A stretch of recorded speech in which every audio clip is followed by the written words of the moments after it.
자, 오늘 이 시간에는 성령론 강의 두 번째 시간, 성령 내주에 대하여 공부 좀 하겠습니다. 자, 지난 시간에는 왜 성령인가? 우리가 하나님을 창조주로, 아버지로, 또 예수님을 구원자로, 또 인생의 주인으로 그냥 믿으면 되지, 무슨 또 성령 하나님을 믿어야 하는가? 이런 질문으로 이제 말씀을 나누었는데요. 자, 그것은 말씀드린 바와 같이 성령 하나님 역시도 능력이나 권세나 본질에 있어서 성부 하나님이나 성자 하나님과 하나도 다를 것 없는 동일한 삼위일체 하나님이실 뿐만 아니라 그 성령 하나님의 도우심에 없이는 우리가 하나님을 창조주로, 우리가 하나님을 아버지로 믿기도 어렵고, 예수님을 나의 구원자로, 예수님을 나의 주님으로 믿는 것은 불가능하기 때문이라고 말씀드렸습니다. 요한복음 3장에서도 예수님이 분명히 말씀하셨습니다. 여러분 아시는 대로 사람이 물과 성령으로 나지 아니하면 하나님 나라에 들어갈 수 없다. 심지어 거듭나지 않으면 하나님 나라를 아예 볼 수도 없다. 그렇게 말씀하셨습니다. 우리가 성령으로 거듭나지 아니하면 하나님 나라를 들어갈 수도 없고 하나님 나라를 볼 수도 없다.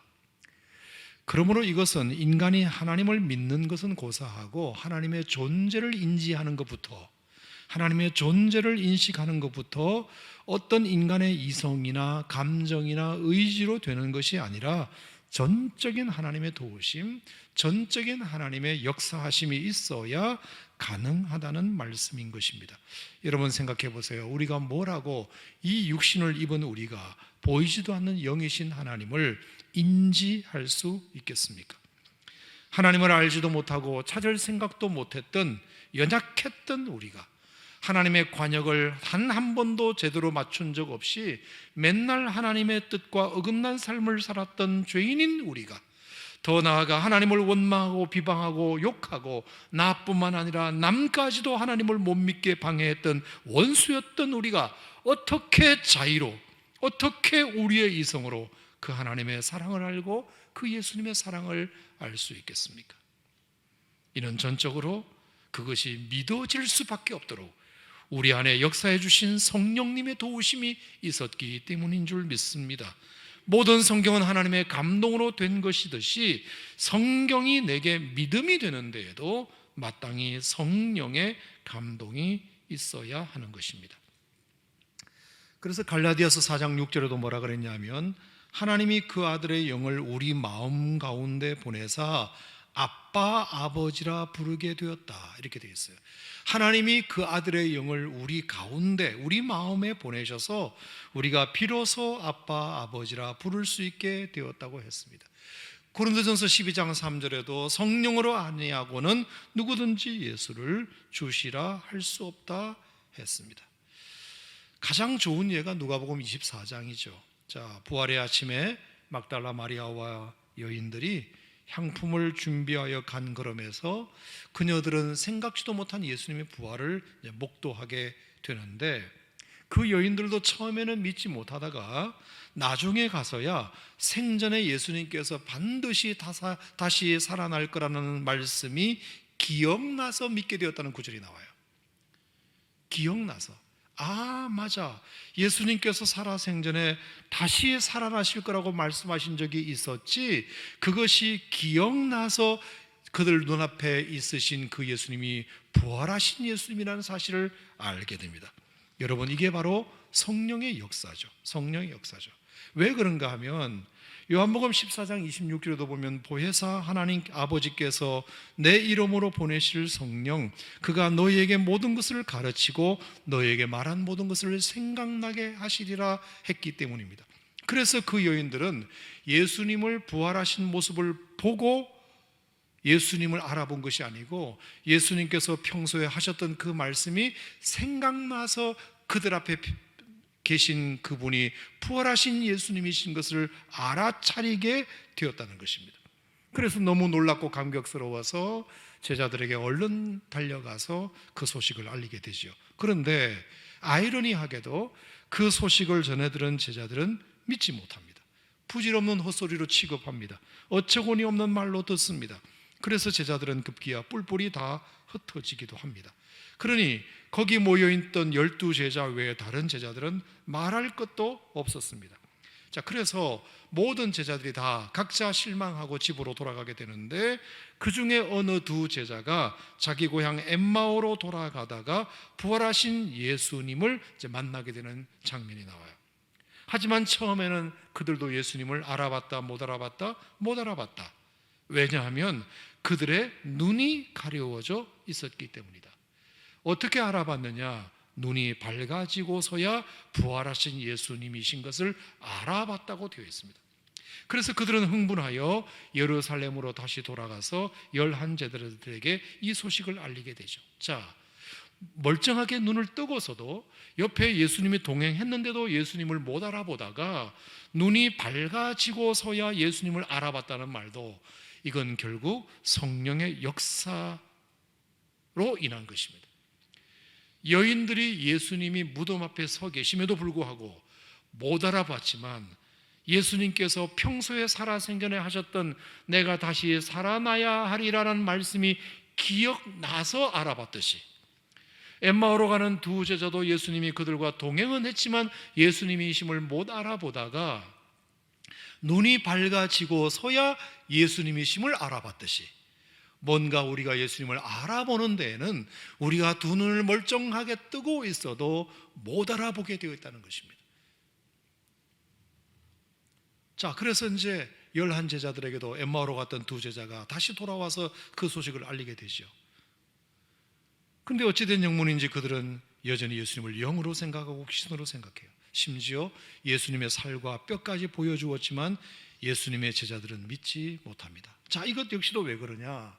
3년씩이나 예수님을 따라다니고 예수님 말씀 듣고 기적 보고 했던 이들이 그들 앞에 예수님이 부활하여 나타나기까지 하셨는데도 왜 못 믿었느냐?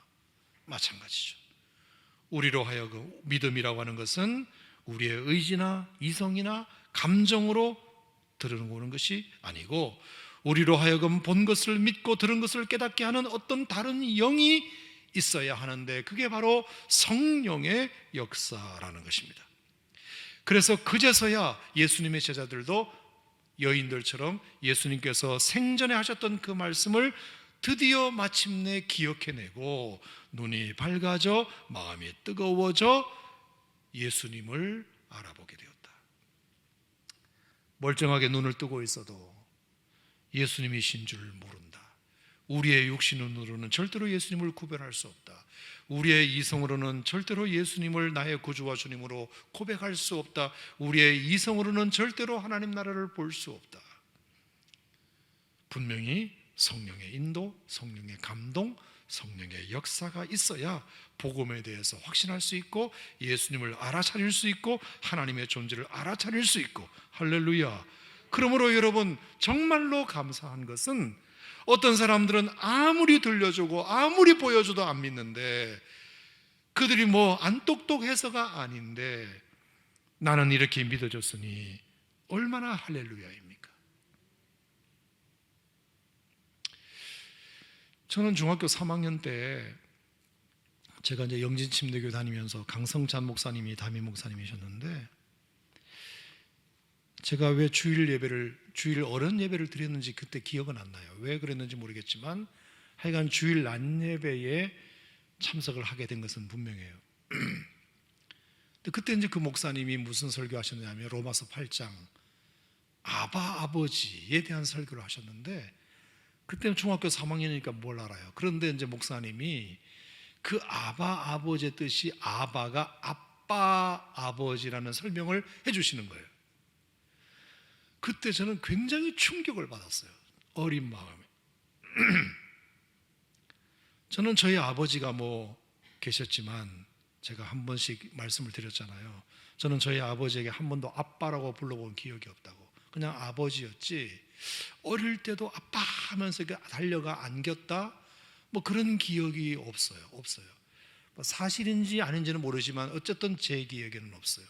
그만큼 아버지와 제가 약간의 그 친근감이 조금은 덜 느껴질 정도로 그냥 아버지고 아들이었을 뿐, 그런 상태로 이제 중학교까지 이렇게 보냈는데, 그날 강 목사님께서 하나님을 소개하면서 하나님이 아빠라는 거예요. 그때 너무 충격을 받았어요, 제가. 그러면서 그 목사님이 하나님 아빠라고 성도들에게 불러보라고 시키는 거예요. 자, 우리 다 같이 따라합시다 이러면서 하나님 아빠. 그러는데 내 아버지에게도 아빠라고 한 번도 불러본 적이 없는 내가 너무 그것이 마음에 와닿더라고요. 너무.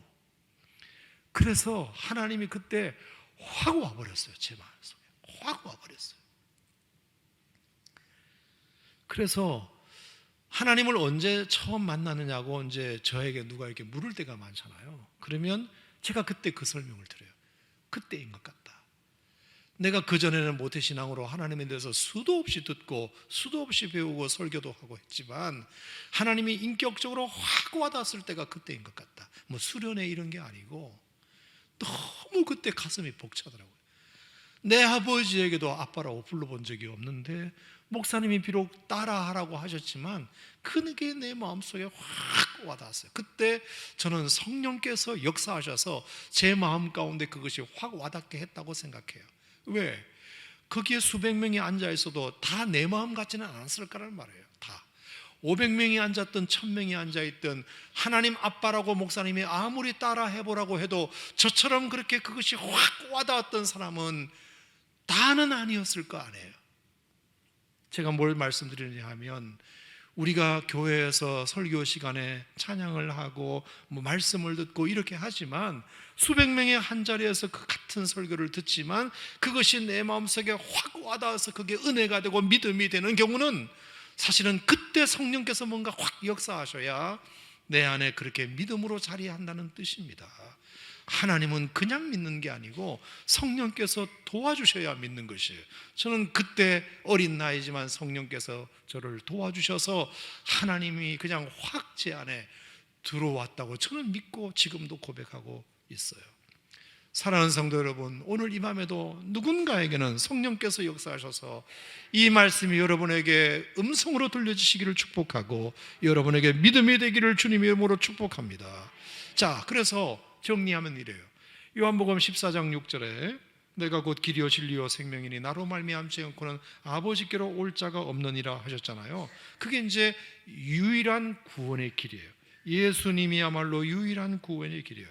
그러므로 죄인인 우리가 아버지 성부 하나님께 나아가려면 누구라도 성자 예수님을 거치지 않고서는 나아갈 수 없다는 소리예요. 그 예수님의 십자가 구원의 은총을 믿어야만 한다는 뜻이에요. 하지만 우리의 아무리 이성적 노력과 의지적 노력으로도 그 예수님이 그런 분인 줄 믿을 수는 없어요. 죄인인 우리가 성부 하나님께 나아가기 위해서는 유일한 중보자가 되시는 예수님을 통과해야 된다. 예수님의 십자가의 보혈을 믿어야 한다는 것은 알지만 그 예수님이 그런 분이시라는 사실을 내 마음에 진심으로 믿어지게 하려면 그것은 우리의 이성으로 되지 않는다. 결국은 누가? 성령께서 그것이 믿어지도록 감동 주시고 깨닫게 하시고 영접하도록 돕는 분이 있어야 되는데 그분이 바로 성령님이시라는 것입니다. 그러니 우리가 예수님을 믿은 것은 전적인 성령의 역사예요. 그분이 우리에게 은혜 주셔서 믿게 된 거지 내 힘으로 믿게 된 것은 아니에요. 그래서 구원은 뭐다? 전적인 하나님의 선물이다. 내 행위는 1도 없다. 아멘입니까 여러분? 그래서 다른 사람은 몰라도 하나님을 믿는 사람은 겸손할 수밖에 없어요. 왜? 예수 믿는 사람들은요 누구보다도 내가 죄인인 걸 알아요. 죄인이 교만하면 안 되잖아요. 예수 믿는 사람들은 10이면 10, 100이면 100 다 동일한 고백을 한 사람들이에요. 나는 죄인이다. 이 고백 안 하고 어떻게 예수 믿을 수 있나요? 없잖아요. 그러니까 겸손할 수밖에 없죠. 자기가 죄인인 걸 아는 사람이 어떻게 교만할 수 있나요? 하나님 믿는 사람은 절대로 겸손할 수밖에 없어요. 예수 믿는 사람들은 누구보다도 내가 죄인인 걸 안 사람이니까. 그 다음에 두 번째, 누구보다도 은혜로 죄사함 받은 것을 아는 사람이니까. 누가 뭐래도 나는 죄인이고 죄사함 받은 것도 하나님의 은혜로만 받은 거기 때문에 그 두 가지만 해도 우리는 절대로 교만할 수 없는 사람이에요. 여러분이 예수 믿는 사람이 분명하다면 이 두 가지 고백을 여러분이 갖고 계실 테니까 이 겸손함이 주님 부르시는 그날까지 지속되시기를 바랍니다. 자, 그렇다면 이 성령은 우리가 하나님을 창조주와 아버지로 인정하고 예수님을 구원자와 주님으로 인정하고 믿는 데만 역사하시고 그 다음에는 뭐 별 관심이 없으시느냐? 그 또한 아니라는 것입니다.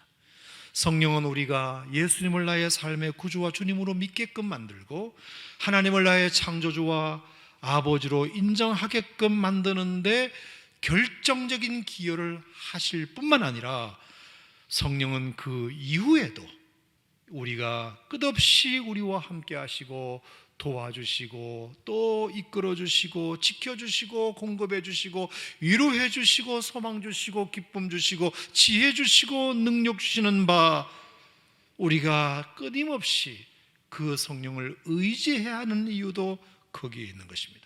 우리가 예수님을 믿는 그 순간 단회적으로만 예수님이, 성령님이 우리가 예수님을 믿도록 역사하실 뿐만 아니라 우리가 주님 부르시는 그날까지 신앙생활을 지속하는 동안도 성령님은 단 한 번도 우리를 떠나지 아니하시고 위로가 필요할 때 위로해 주시고 소망 주실 필요할 때 소망 주시고 기쁨이 필요할 때 기쁨을 주시고 평안이 필요할 때 평안을 주시고 지혜가 필요할 때 지혜를 주시고 능력이 필요할 때 능력을 주시는 바, 우리가 끊임없이 지속적으로 성령을 의지할 필요가 있다. 여러분 동의하시는 것 아닙니까? 자, 그 중에 하나가 오늘 첫 번째로 성령의 내주를 통해서라는 것입니다. 성령의 내주. 자, 이 성령의 내주에 관해서는 주일 예배 때 몇 번 설교한 바 있는데요. 자, 성령은 우리로 하여금 예수 그리스도를 구주로 영접하는 데에만 역사하시는 것이 아니라 그 성령께서 믿는 성도들 안에도 내주하시기로 결정하셨다. 내주하시다. 우리가 예수님을 믿을 수 있도록 도와주시는 역할에서만 끝나는 것이 아니라 우리가 예수를 믿는 즉시 성령이 아예 안에, 내 안에 내주하시기로 결정하셨다는 것이 첫 번째 우리에게 주는 놀라운 은혜가 아닐 수 없습니다. 자, 그것이 오늘 여러분 읽으신 본문 말씀이에요. 그는 진리의 영이라 세상은 능히 그를 받지 못한다. 당연하죠. 그를 보지도 못하고 알지도 못한다. 그러나 너희는 그를 아나니, 너희는 그를 아나니 너희와 함께 거하시고 너희 속에 계시겠음이라. 우리와 함께 계시고 우리 안에 계시니 우리는 당연히 그분을 알지요. 생각해 보세요. 하나님은 천지 만물을 창조하신 분이시고 온 우주에 자유로우신 분이시잖아요. 그런데 그분이 성육신하여 이 땅에 오셨다. 제한되고 유한한 인간의 몸을 입고 이 땅에 오셨다. 어떻게 그것이 가능한 일이겠습니까마는 하여간 그 덕분에 우리는 하나님을 볼 수 있게 되었고 알 수 있게 되었습니다. 그런데 하나님은 그렇게 예수 믿은 우리에게 또 한 번 더 약속해 주신 것이 있으니 바로 우리 안에 거하시겠다고 약속해 주신 것입니다. 천지에 자유로우신 하나님께서 온 우주 공간에 자유로우신 하나님이 이 땅에 오신 것만 해도 대단한 일이고 사람의 몸을 입고 이 땅에 오신 것도 대단한 일인데 그분이 우리 안에도 거하시겠다는 약속을 해주신 것은 또 한 번의 낮아짐, 또 한 번의 성육신이신 것입니다. 이 작고 작은 우리 몸뚱아리 안에, 우리의 영혼 안에 임재하시기로 결정하신 것입니다.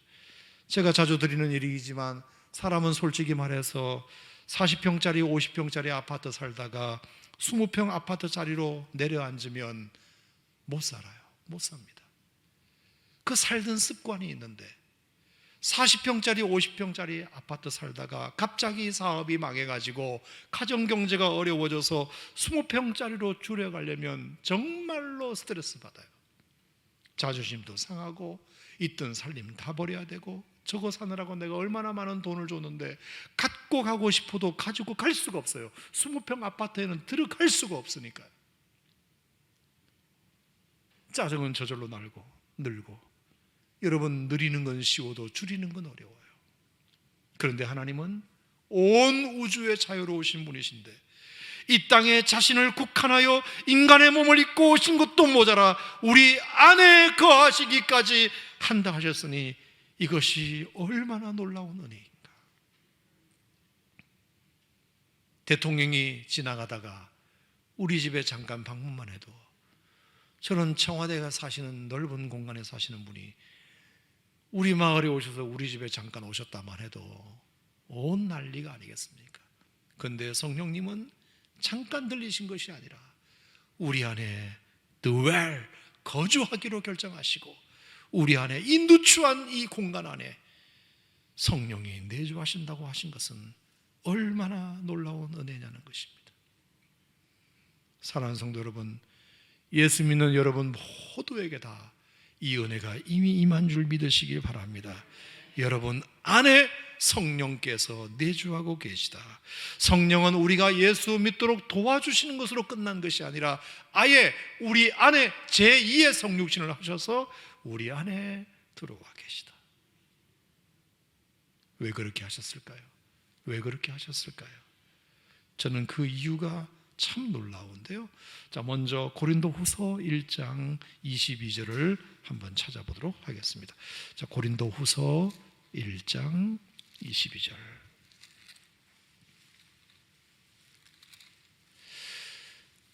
제가 금요일 날 이렇게 몇 가지 읽는 성경 구절은 굉장히 중요한 구절이니까요. 여러분 표시를 해주시면 좋을 것 같습니다. 자, 고린도후서 1장 22절.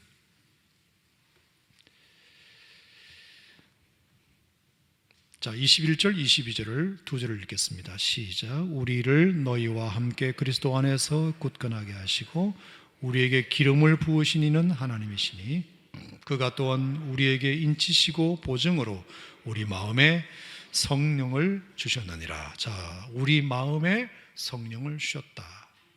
자, 우리 마음에 성령을 하나님이 주셨는데 무엇으로 왜 주셨느냐 하면 우리에게 인치시고 보증으로 인치셨다는 말은 도장 찍으셨다는 거잖아요. 확실하게 돼. 이 사람이 예수 믿는다는 것을 도장 찍기 위하여 성령께서 주셨다. 확실하게 해두기 위하여 성령을 주셨다. 아멘. 인치셨다는 말은 얘가 예수 믿는 사람이라는 것을 내가 확실하게 해두기 위하여 도장을 확 찍는 마음으로 성령께서 성령을 우리 마음에 주셨다. 그리고 두 번째는 보증으로 주셨다. 보증으로 주셨다. 보증이라고 하는 것은 증거로 주셨다. 내가 하나님의 사람이 되었다는 것을 성령이 그 안에 거하시는 것으로 보증해 주셨다. 그래서 누구도 내가 하나님의 사람이 아니라고는 말 못하도록 하셨다. 건드리지 못하게 하셨다는 뜻입니다. 여러분 보증서 보셨잖아요. 보증서 따는 것이 얼마나 위험한 건가요? 괜히 보증서 놓고 배신당하는 일이 한두 번이 아니잖아요. 믿을 만한 사람한테 보증서 는 거잖아요. 그런데도 하나님은 우리가 당신의 은혜로 구원받아 당신의 백성이 되었다는 것을 보증해 주시려고, 나는 이 친구가 예수 믿는 사람이라는 걸 나는 확실히 해두고 싶어. 내가 보증해. 하나님이 보증해. 여러분 감동되지 않으세요? 하나님이 우리가 예수 믿는 사람이라는 것을 보증하시기 위하여 우리 안에 성령으로 임재하시기로 결정하셨다. 아니 그러다가 우리가 하나님 배신하면 어떡하시려고? 하나님을 모른다 하면 어떡하시려고? 하나님을 섭섭하게 하면 어떡하시려고? 하나님을 등지면 어떻게 하시려고? 이런 위험천만한 우리에도 불구하고 성령을 보증으로 주셨다. 그 안에 거하셨다. 하나님의 우리를 향한 놀라운 믿음. 저는 그래서 우리가 하나님을 믿는 게 아니라 하나님이 우리를 너무 믿으시는 것 같다 하는 생각이 들 정도예요. 믿어도 너무 믿으시는 것 같아요. 아예 우리를 보증서 주시는 분이시니까요. 그러니 여러분 우리가 함부로 죄 지으면 되겠습니까? 안 되겠습니까? 안 되죠.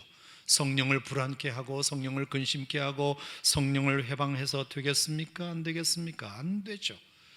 그래서 고린도서 3장 16절 17절에 뭐라 그랬나요? 너희는 너희가 하나님의 성전인 것과 하나님의 성령이 너희 안에 거하시는 것을 알지 못하느냐? 누구든지 하나님의 성전을 더럽히면 하나님이 그 사람을 멸하시리라. 하나님의 성전은 거룩하니 너희도 그러하니라. 그러셨어요. 하나님이 우리를 보증서 주셨다는 것을 여러분 기억하신다면 절대로 하나님의 성전을 더럽히면 안 되죠. 우리를 성전 삼으시고 우리를 거룩하게 하시려고 하시는 것이니 성령이 내주하시는 여러분 부디 거룩하시기를 축복합니다. 다른 사람 다 그러는데 이렇게 핑계하지 말고 여러분은 거룩하시기를 바랍니다. 세상 사람들은 비하면 나는 양반이지 그렇게 하지 마시고 여러분은 거룩하시기를 바랍니다. 성령님께서 하나님이 보증서 주시고 얘는 건드리지 마. 나 도장 찍었어. 이 친구는 예수 믿는 사람들이 확실해. 이렇게 믿어주시는 것에 대하여 미안하지도 않습니까? 나를 이렇게 믿어주시는데. 그러니까 어디 가서 여러분 하나님 믿는다 하지 마세요. 하나님이 여러분을 믿어주시는 거예요. 하나님이. 성령이 내주하시는 이유는 우리가 예수 믿는 사람이라는 것을 확실히 해두기 위하여, 그리고 우리가 예수 믿는 사람이라는 것을 하나님이 보증해 주시려고 성령이 우리 안에 거하신다. 이것이 얼마나 가슴 벅찬 놀라운 은혜인지 몰라요. 믿으시면 아멘입니다. 자, 두 번째, 성령이 우리 안에 내주하시기로 하신 데에는 또 다른 이유가 있는데요. 자, 그것은 성령의 내주하심을 통해서 우리가 명실공히 그리스도의 사람이 되었다는 것, 영적 존재가 되었다는 것을 인식시키고자 함이세요. 자, 로마서 8장 9절을 찾아보겠습니다. 로마서 8장 9절.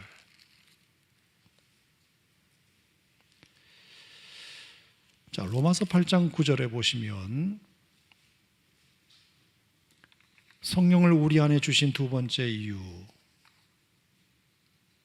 자, 8장 9절 시작. 만일 너희 속에 하나님의 영이 거하시면 너희가 육신에 있지 아니하고 영에 있나니 누구든지 그리스도의 영이 없으면 그리스도의 사람이 아니다. 자, 너희 속에 하나님의 영이 거하면, 하나님의 영 성령이 거하면 이제는 너희가 육신에 있지 아니하고 영에 있다. 이 말은 육적 존재가 아니고 영적 존재다. 성령이 우리 안에 내주하시면 이제 그때부터는 너희는 육적인 존재가 아니라 영적 존재가 되는 것이다, 이 뜻이에요. 너무 놀랍지 않습니까? 그리고 누구든지 그리스도의 영이 없으면 그리스도의 사람이 아니다. 다시 말하면 성령이 우리 안에 거하심으로 비로소 우리는 그리스도인이 되는 것이다. 정확하게 말하면 그게 그걸 수도 있지만, 정확하게 말하면 그러므로 우리가 예수님을 믿기 때문에 그리스도인이 아니라 예수님이 영으로 우리 안에 거하시기 때문에 그리스도인인 거예요. 그리스도인인 거예요. 우리가 예수님을 믿기 때문이기도 하지만 예수님이 우리 안에 거하시기 때문에 사실은 우리가 그리스도인이라 말할 수 있는 것이에요. 누구의 사람이 아니라 그리스도의 사람, 그게 그리스도인이라는 뜻이잖아요. 그리스도인, 우리가 그리스도를 믿는 것으로 그리스도인 되는 것이 아니라 성령이 우리 안에 내주하셔서 그리스도인이 된 것이다. 놀랍지 않아요? 그리스도의 사람. 한국 사람이 미국에 공부하러 가든지 해가지고 영주권만 나와도요, 그 선진국가의 합법적 신분을 얻은 것만으로도 너무 좋아하잖아요. 시민권은 고사하고 영주권 얻는 게 미국에 사는 모든 사람들의 소원이에요. 왜? 영주권만 얻어도 미국 사람으로 인정이 되는 것이니까요. 미국 사람으로서 합법적으로 모든 혜택을 다 받을 수 있으니까요. 아시잖아요, 여러분. 미국의 영주권만 받으면 일단 해외여행이 자유롭죠. 자녀는 공립고등학교까지 다 공짜죠. 대학 등록금도 일반 유학생에 비해서 3분의 1, 4분의 1밖에 안 되죠. 미국 내 어느 곳에서나 거주할 수 있죠. 학업, 사업, 취업이 자유롭죠. 최저 생계비 보장되죠. 국민연금 다 받죠. 건강보험 적용되죠. 아무튼 그것만으로도 대단한 신분을, 미국 사람이 되면 영주권만 얻어도 이렇게 놀라운 혜택을 받게 되는데, 하물며 우리가 그리스도의 신분을 얻는 것이겠습니까? 우리가 그리스도인이 되면 하나님 나라의 상속자가 될 줄로 믿습니다. 하나님 나라의 상속자, 하늘나라의 시민권자, 그러면 얼마나 많은 혜택을 우리가 받는 것이겠습니까? 우리가 하나님 앞에 기도하면 하나님께서 우리의 기도를 외면하지 않으시고 들어주시고, 우리가 필요로 할 때 필요한 것들을 넉넉하게 채워주시는 하나님 나라의 백성이 됐으니까 그 나라가 책임지는 것입니다. 그리스도인 되었으므로 이제는 그리스도가 책임지는 것입니다. 여러분, 이것이 성령이 내주하심으로 우리가 얻는 혜택인 것입니다. 또 영적 존재가 되었다. 자, 우리는 이제 육신의 존재가 아니라 성령이 거하시면 우리가 영적 존재가 됩니다. 영적 존재, 내 육신의 능력이나 권세로 살아가는 자가 아니라 영적 능력과 권세로 살아가도록 하셨다는 뜻입니다. 영적 능력과 권세를 가진 자가 영적 존재입니다. 예컨대 다윗이 사무엘상 17장 45절에서 골리앗 앞에서 했던 그 고백 있잖아요. 너는 칼과 창과 단창으로 내게 나오거니와 나는 만군의 여호와의 이름으로 내게 나아가느라 내 도를 받아라. 이렇게 샥. 그래서 여러분 이겼지 않습니까? 여러분, 이 권세, 이 능력이 영적 권세요, 영적 능력입니다. 내 안에 계신 성령은 그 누구보다 크시기 때문에 이런 영적 권세를 사용할 수 있는 권한을 우리에게 성령이 내주한 사람에게는 주시는 것입니다. 사도행전 3장 6절도 마찬가지예요. 베드로와 요한이 아무것도 없었어요. 금과 은이 없었어요. 하지만 아무것도 없지만 그는 영적 존재였기 때문에 그냥 지나가지 않았어요. 알았다. 은과 금은 내게 없지만 내게 있는 것으로 내게 주노니 곧 나사렛 예수의 이름으로 일어나 걸어라. 이게 영적 능력, 영적 권세를 가진 성령이 내주하는 자에게 주신 권세인 줄 믿습니다. 바울이 빌립보서 3장에서 고백했듯이 나는 8일 만에 할례받은 유대인이고 히브리인 중에 히브리인이고 율법으로는 흠이 없는 바리새인이고 이스라엘의 최고학파 힐렐락파 소속의 가말리엘 선생님으로 배운 문화생이지만 내게는 그것보다 그리스도를 아는 지식이 가장 고상하기 때문에 그따위 것들은 다 배설물로 버렸다라고 고백하는 능력. 여러분, 이것은 육적인 능력을 가진 사람이라고는 절대로 고백할 수 없는 것이에요. 영적인 사람만 그런 고백을 할 수 있어요. 그런가 하면 사도행전 20장에 비록 내 앞에 결박과 환난이 나를 기다린다 하시나 내가 달려갈 길과 주 예수께 받은 사명 곧 하나님의 은혜의 복음을 전거하는 일을 마치려 하면은 나의 생명조차 조금도 귀한 것으로 여기지 아니하로라 하면서 죽음 앞에서도 두려워하지 않는 능력, 죽음 앞에서도 두려워하지 않는 능력, 여러분, 이것 역시도 성령께서 내주하는 자에게, 영적 존재가 된 자에게 주시는 능력인 것입니다. 사도행전 27장에 유라굴로 광풍을 만났을 때 모두가 다 죽겠다고 난리를 쳤을 때 바울은 말하기를 여러분 안심하십시오. 여러분 중에 그 누구도 이 풍랑으로 말미암아 생명을 잃을 자가 없습니다. 어젯밤에 하나님이 내게 나타나셔서 그렇게 말씀하셨어 라고 두려워하는 다른 사람들까지도 안심시킬 수 있는 능력, 여러분, 이건 다 영적인 능력에서 나오는 것이에요. 영적인 권세에서 나오시는 거예요. 그것을 주시려고 내 안에 성령님 내주하셨다는 사실을 믿으시길 바랍니다. 여러분, 그러니까 이 권세 사용하세요. 사용하시길 바랍니다. 여러분의 안에 그런 능력이 있으니까 그 권세를 사용하시길 바랍니다. 만군의 여호와의 이름으로 내게 나아가노라, 내 도를 받아라. 이렇게 금과 은 나 없지만 내게 있는 것으로 내게 주니 나사렛 예수 그리스도의 이름으로 일어나 걸어라. 성령님이 내 안에 내주하시면 영적 능력과 영적 권세가 있으니 두려워하지 마시고 담대하게 용기 있게 그 영적 능력과 영적 권세를 사용하는 자 되어야 하지 않겠는가. 또 하나 빼놓을 수 없는 성령의 내주는 은혜를 알고 감사하는 능력이라고 생각해요. 자, 고린도전서 2장 12절 말씀을 보겠습니다. 고린도전서 2장 12절.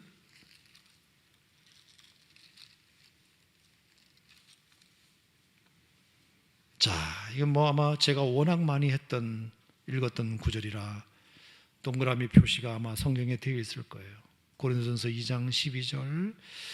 다 같이 시작. 우리가 세상의 영을 받지 아니하고 오직 하나님으로부터 온 영을 받았으니 이는 우리로 하여금 하나님께서 우리에게 은혜로 주신 것들을 알게 하려 하심이라.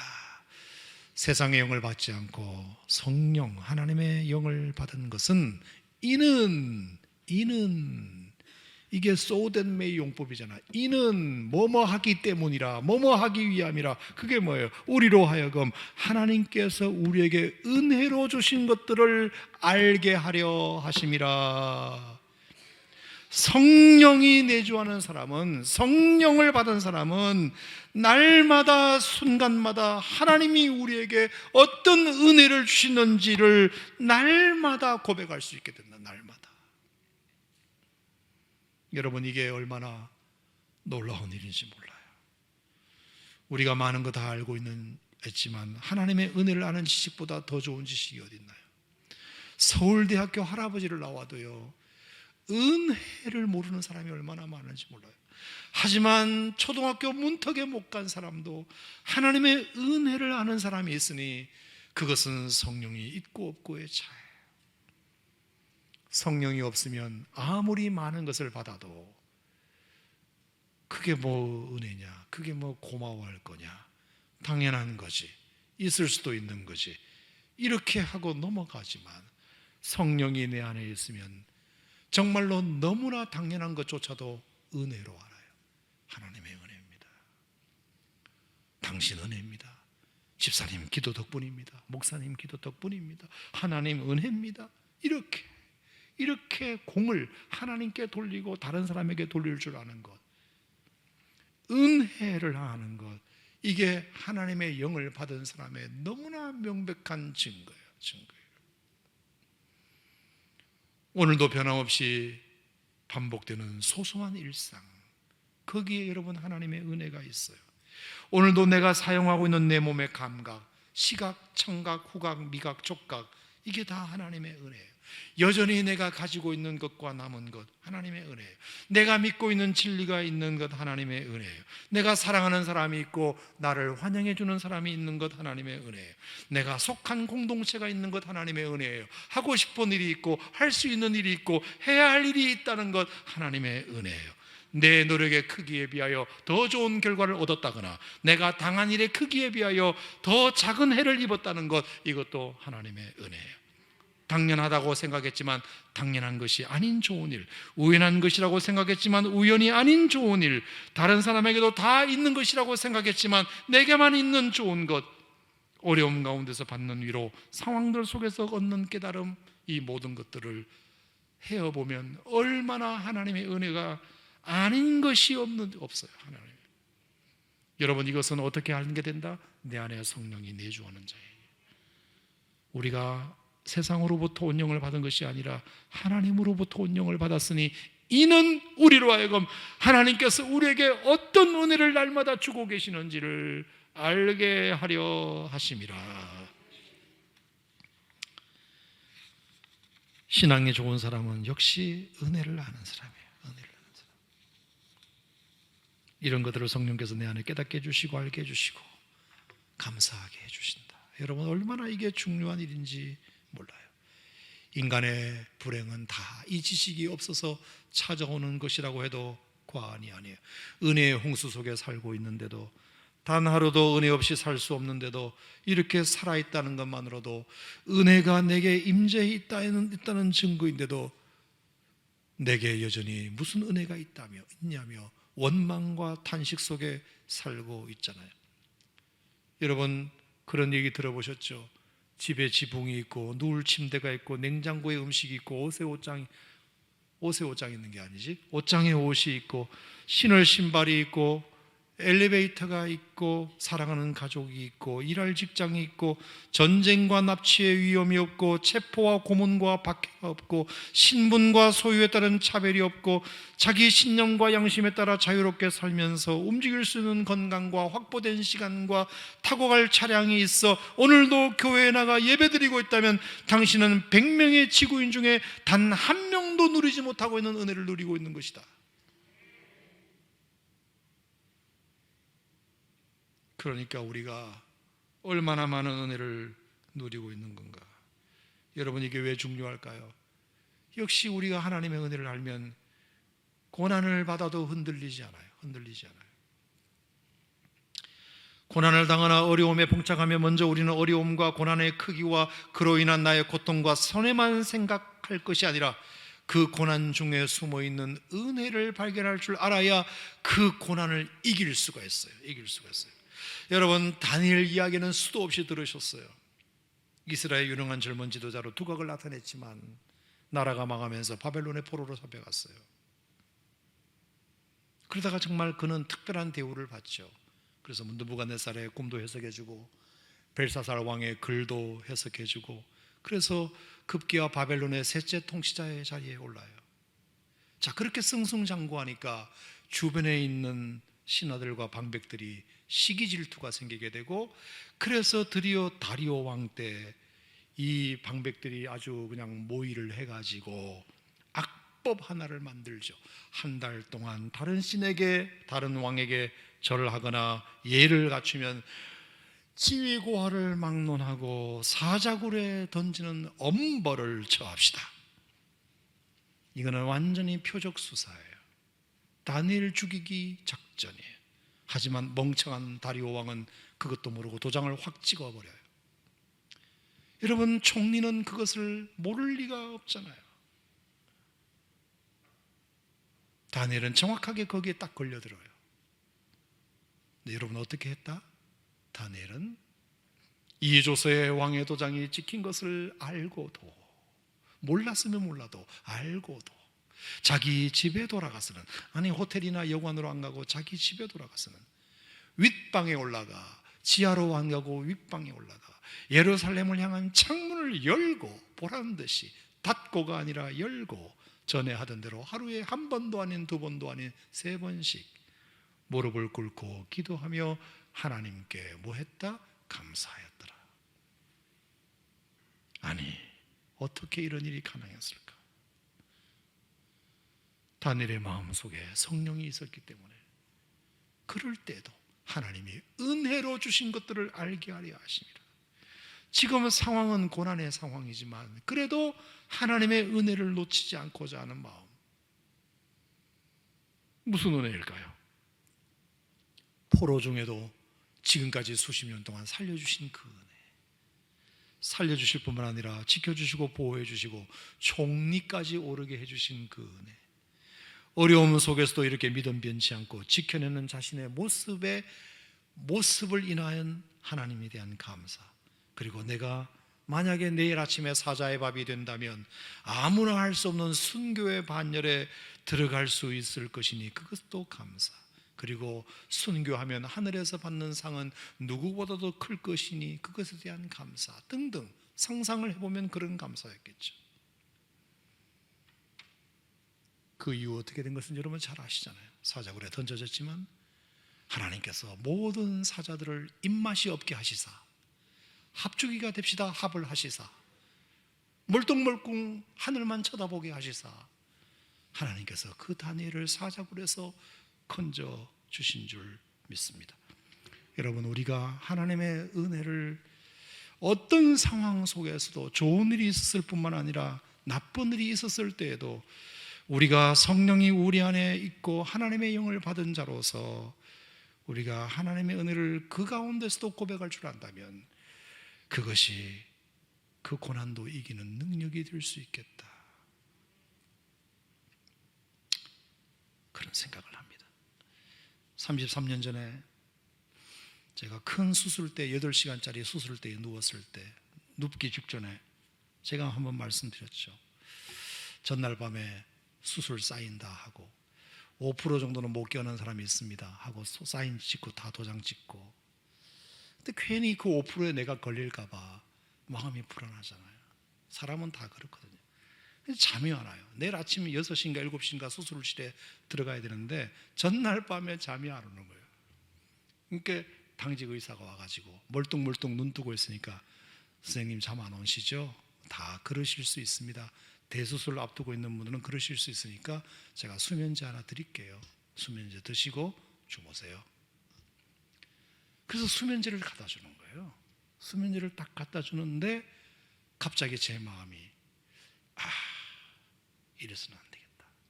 내가 수면제 먹고 내일 아침에 비록 8시간짜리 수술대에 눕는 불안함이 내게 없는 건 아니지만